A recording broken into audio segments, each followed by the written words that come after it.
देखा कि हमारा कॉन्वॉय जा रहा था और आगे एक स्कूटर पे बड़ा जो ट्रैक्टर का ट्यूब होता है वो पूरा अंदर भरा हुआ एयर वो लेकर के जा रहा था। मैं यार रोकिए उसको।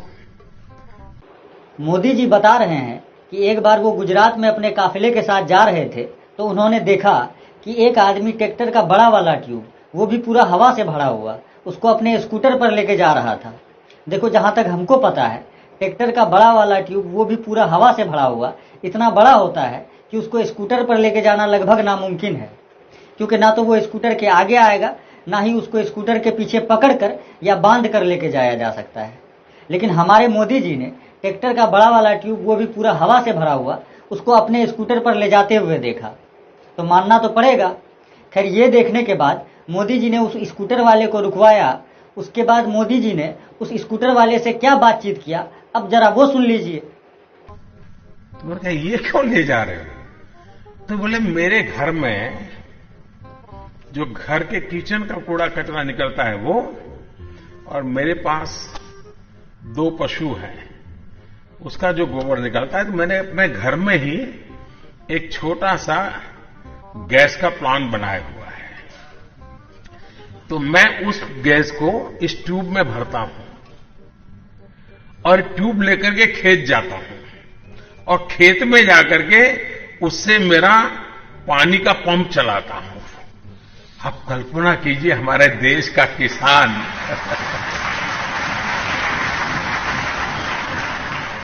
मोदी जी बता रहे हैं कि वो स्कूटर वाला बंदा अपने घर के कूड़े कचरे और गोबर को एक जगह इकट्ठा करके अपने घर में गोबर गैस बनाता था और फिर उस गैस को ट्रैक्टर के ट्यूब में भरकर स्कूटर के जरिए खेत लेकर जाता था और फिर उस ट्यूब में भरे गोबर गैस से पानी का पंप चलाता था। और मोदी जी का ये कहानी सुनकर उनके सामने बैठे सारे पढ़े लिखे लोग अंधभक्तों की तरह ताली पीट रहे हैं।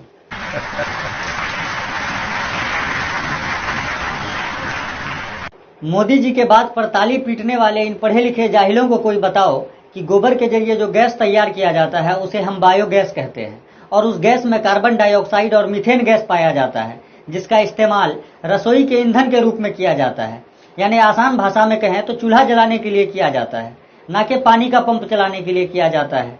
और अगर गोबर गैस के जरिए पानी का पंप चलाना संभव होता तो आज हमारे देश का किसान खेत पटाने के लिए जो पानी का पंप चलाते हैं उसमें वो पेट्रोल, डीजल या किरासन डलवाने के बजाय गोबर गैस डाल रहे होते। वैसे दोस्तों, गोबर गैस के जरिए पानी का पंप चलाना सिर्फ हमारे देश के किसान के लिए ही असंभव नहीं है, बल्कि नासा के साइंटिस्ट के लिए भी असंभव है। लेकिन आप लोग तो जानते हैं कि अंधभक्तों के लिए मोदी जी भगवान हैं और भगवान के लिए कुछ भी नामुमकिन नहीं है। इसलिए हम आगे बढ़ते हैं और मोदी जी के गोबर गैस थ्योरी के बाद मोदी जी के नाली गैस थ्योरी पर नजर डालते हैं। किसी छोटे से नगर में नाले के पास कोई चाय का ठेला लेकर के खड़ा रहता था, चाय बना करके बेचता था और वहीं पर एक नाली, गंदी नाली जाती थी। अब इसके दिमाग में कोई विचार आया, उसने उस नाली में, स्वाभाविक ये गंदी नाली होती, वहां गैस भी निकलता है तो कभी दुर्गंध आती थी, उसने एक छोटी सी बर्तन को उल्टा करके उसमें छेद करके एक पाइप डाल दी और जो गटर से गैस निकलता था वो पाइपलाइन से उसके अपने चाय के ठेले में ले लिया और वो चाय बनाने के लिए उसी गैस का उपयोग कर करके चाय बनाता था। सिंपल सी टेक्नोलॉजी। मोदी जी, आपके इस सिंपल से टेक्नोलॉजी पर मेरा एक छोटा सा सवाल है। अगर नाले में पाइप डालकर उसके गैस के जरिए एक ठेला वाला चूल्हा जलाकर अपना चाय बना सकता है, तो क्या हमारे देश का जनता नाले में पाइप डालकर उसके गैस के जरिए अपने घर में खाना नहीं बना सकता है? क्योंकि हमारे देश में जितना गैस का प्लांट नहीं है उससे कहीं ज्यादा गंदा नाली है। वैसे मोदी जी, हम एक और बात आपसे कहना चाहते हैं।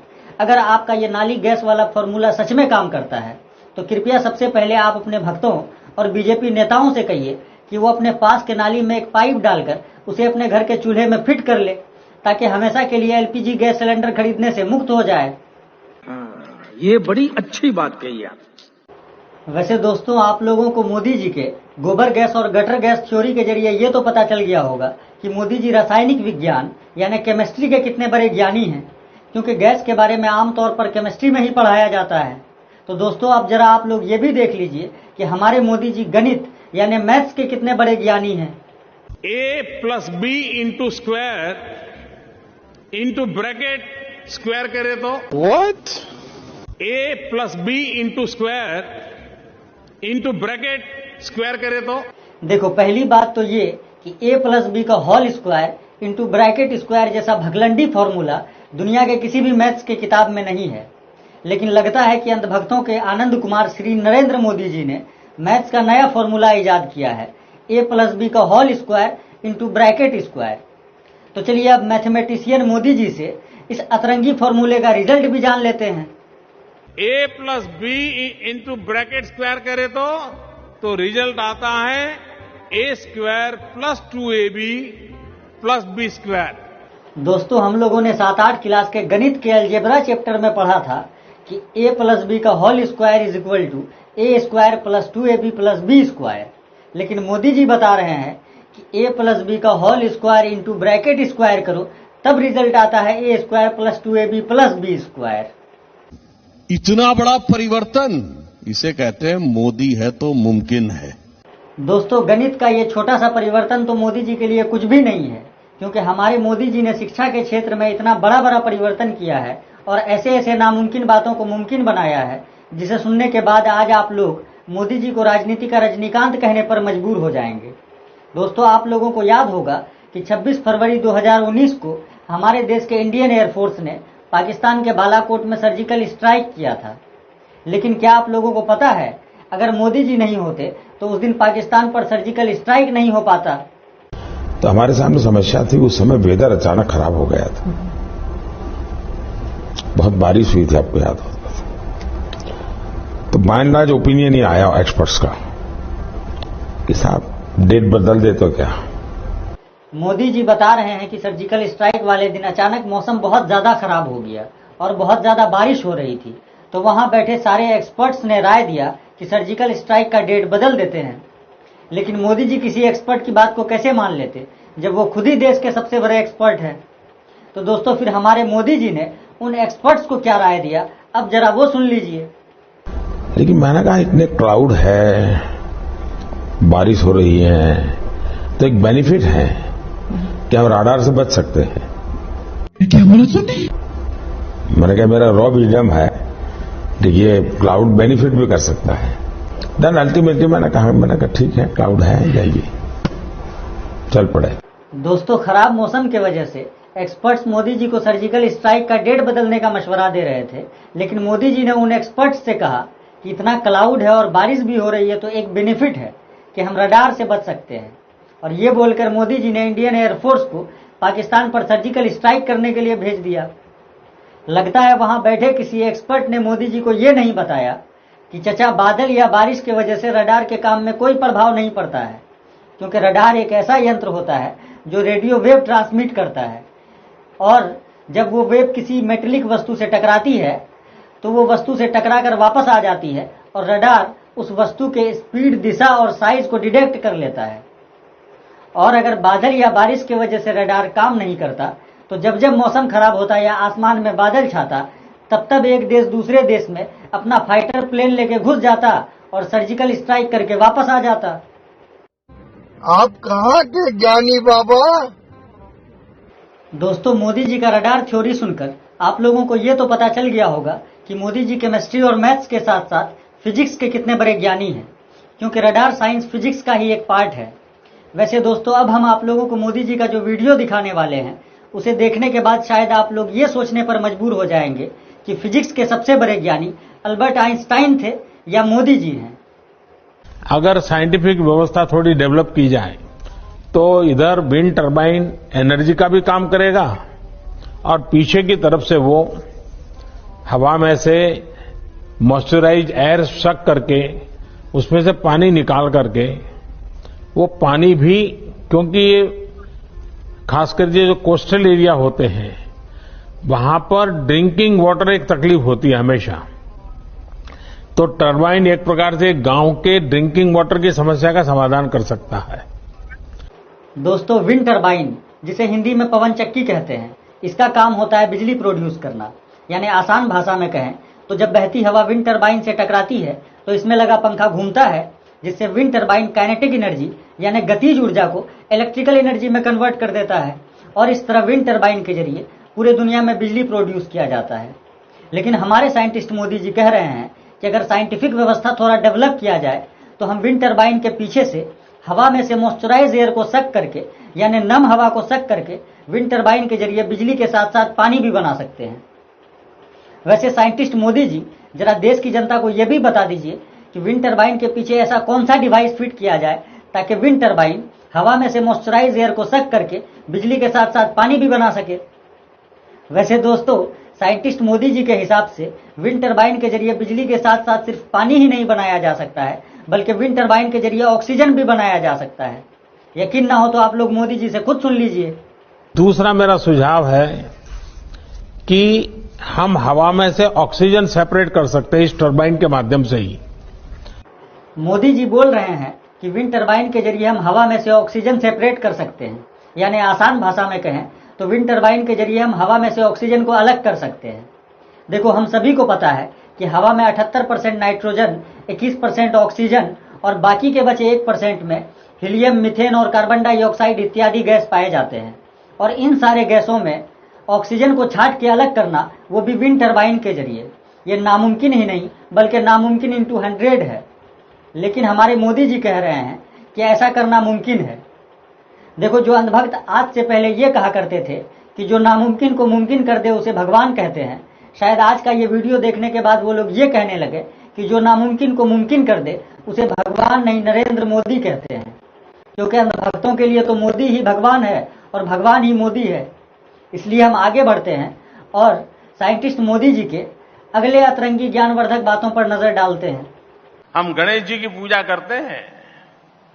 कोई तो प्लास्टिक सर्जन होगा उस जमाने में जिसने मनुष्य के शरीर पर हाथी का सर रख करके प्लास्टिक सर्जरी की प्रारंभ किया होगा।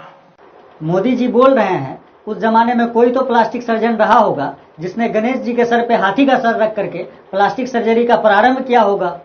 मोदी जी, सबसे पहले तो आप हमको ये बताइए कि आपने एमए पॉलिटिकल साइंस में किया था या मेडिकल साइंस में? क्योंकि जहां तक मेरी जानकारी है, गणेश जी के सर पे हाथी का सर लगाने वाले कोई प्लास्टिक सर्जन नहीं थे, बल्कि खुद उनके पिता भगवान शिव थे। लेकिन मोदी जी, आपने भगवान शिव को प्लास्टिक सर्जन शिव बना दिया। वैसे अगर कोई मोदी भक्त ये वीडियो देख रहा होगा तो उनसे मेरा एक सवाल है कि शिव जी तुम लोगों के लिए भगवान शिव हैं या फिर मोदी जी की तरह प्लास्टिक सर्जन शिव हैं? हमें कमेंट में बता सकते हो। बाकी हम आगे बढ़ते हैं और हिंदू हृदय सम्राट श्री नरेंद्र मोदी जी के अगले वीडियो पर नजर डालते हैं। महाभारत में कर्ण की कथा आती है। हम सब कर्ण के विषय में महाभारत में पढ़ते हैं कि महाभारत का कहना है कि कर्ण मां की गोद से पैदा नहीं हुआ था। इसका मतलब यह हुआ कि उस समय जीनेटिक साइंस मौजूद था, तभी तो कर्ण मां की गोद के बिना उसका जन्म हुआ होगा। मोदी जी, फिजिक्स, केमिस्ट्री और मैथ में तो आप उंगली कर ही चुके थे, कम से कम महाभारत को तो छोड़ देते। काहे हर सब्जेक्ट का एक्सपर्ट बनने के चक्कर में आप महाभारत का मनोज मुंतशिर शुक्ला करने पर लगे हुए हैं। आप ये कह रहे हैं कि कर्ण का जन्म मां की गोद से नहीं बल्कि जेनेटिक साइंस के जरिए हुआ था, जबकि महाभारत का यह कहना है कि कर्ण का जन्म दुर्वासा ऋषि के वरदान से हुआ था, जो उन्होंने कर्ण की मां कुंती को दिया था।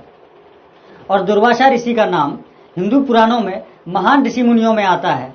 लेकिन मोदी जी, आप मेडिकल साइंस के एक्सपर्ट बनने के चक्कर में दुर्वासा ऋषि को ऋषि मुनि से जेनेटिक साइंटिस्ट बना दिए और भगवान शिव को प्लास्टिक सर्जन बना दिए। ये काम इसलिए हुआ क्योंकि मोदी है तो मुमकिन है, मोदी है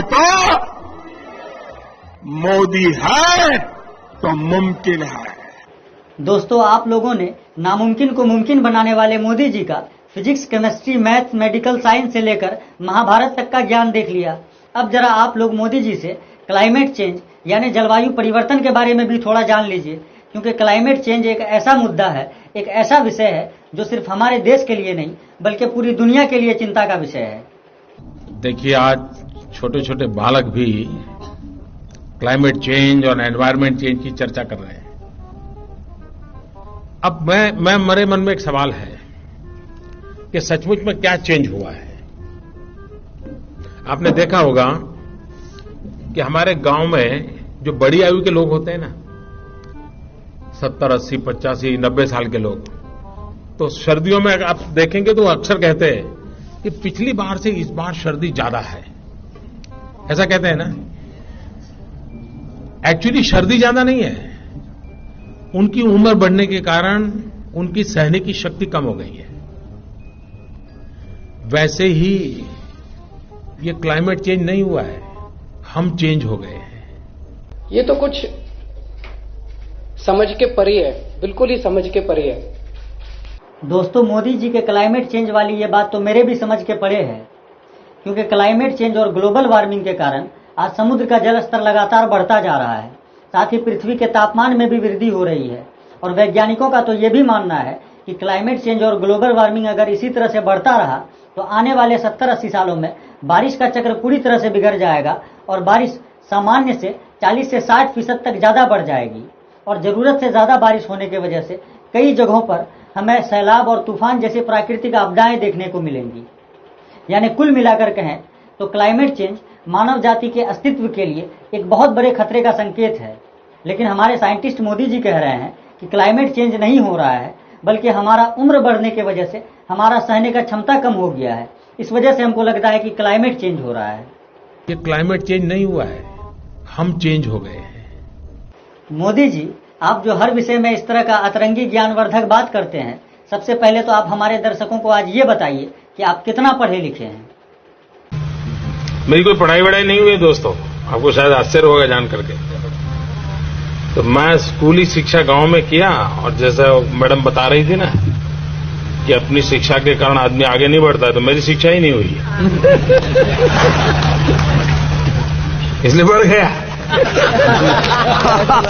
मोदी जी बता रहे हैं कि मेरी कोई पढ़ाई वढ़ाई नहीं हुई है। दोस्तों, हम तो ये सोच रहे हैं कि मोदी जी बिना पढ़े लिखे हर सब्जेक्ट में इतने एक्सपर्ट हैं। अगर मोदी जी 10 क्लास तक पढ़ लिए होते तो शायद आज हमारा देश टेक्नोलॉजी के मामले में जापान से भी आगे होता।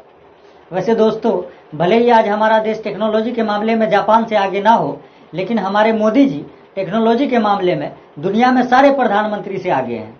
अगर यकीन ना हो तो आप लोग खुद मोदी जी से सुन लीजिए। मैंने पहली बार डिजिटल कैमरा का उपयोग किया था 87-88 में शायद, और उस समय बहुत कम लोगों का ईमेल रहता था।